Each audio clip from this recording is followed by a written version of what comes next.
The Three Bears. There were once 3 bears who lived together in a little house in the middle of a wood.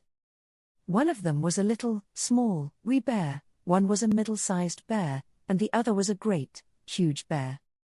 And they each had a pot to eat their porridge from, a little pot for the little, small, wee bear, a middle-sized pot for the middle-sized bear, and a great big pot for the great, huge bear.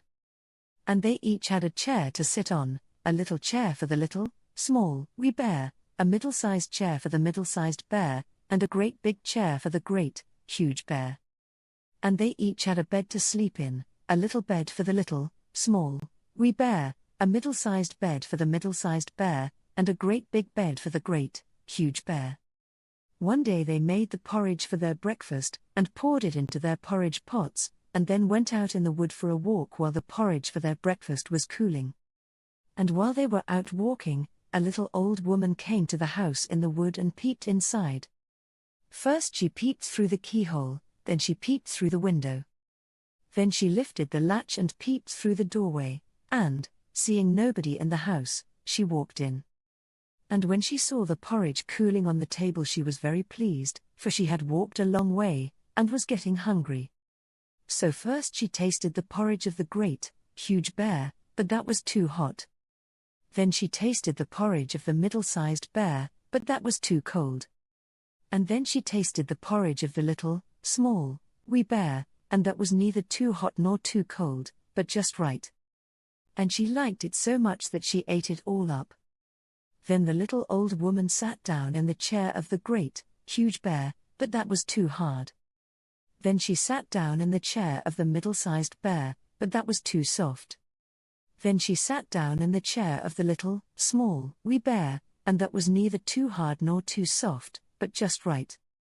And she liked it so much that she sat in it until suddenly the bottom came out, and she fell down plump upon the ground. Then the little old woman went upstairs into the bedroom, where the 3 bears slept. And first she lay down on the bed of the great, huge bear, but that was too high at the head for her.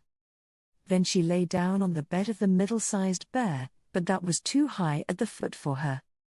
So then she lay down on the bed of the little, small, wee bear, and that was neither too high at the head nor too high at the foot, but just right.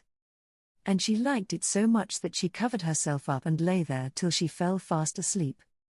By and by the 3 bears came home to breakfast. Now, the little old woman had left the spoon of the great, huge bear standing in his porridge pot. "Somebody has been at my porridge," said the great, huge bear, in his great, rough, gruff voice. And when the middle-sized bear looked, she saw that the spoon was standing in her porridge pot too. "Somebody has been at my porridge," said the middle-sized bear in her middle-sized voice. Then the little, small, wee bear looked, and there was the spoon in his porridge pot, but the porridge was all gone. "Somebody has been at my porridge and has eaten it all up," said the little, small, wee bear, in his little, small, wee voice. Then the 3 bears began to look about them. Now, the little old woman had not put the hard cushions straight after she had sat in the chair of the great, huge bear. "Somebody has been sitting in my chair," said the great, huge bear, in his great, rough, gruff voice. And the little old woman had squashed the soft cushion of the middle-sized bear. "Somebody has been sitting in my chair," said the middle-sized bear, in her middle-sized voice. And you know what the little old woman had done to the 3rd chair. "Somebody has been sitting in my chair and has sat the bottom out," said the little, small, wee bear, in his little, small, wee voice. Then the 3 bears went upstairs into their bedroom. Now, the little old woman had pulled the pillow of the great, huge bear out of its place. "Somebody has been lying in my bed," said the great, huge bear, in his great, rough, gruff voice. And the little old woman had pulled the bolster of the middle-sized bear out of its place. "Somebody has been lying in my bed," said the middle-sized bear, in her middle-sized voice. And when the little, small, wee bear came to look at his bed, there was the bolster in its place, and the pillow in its place upon the bolster, and upon the pillow was the little old woman's head, which was not in its place, for she had no business there at all. "Somebody has been lying in my bed, and here she is," cried the little, small, wee bear, in his little, small, wee voice.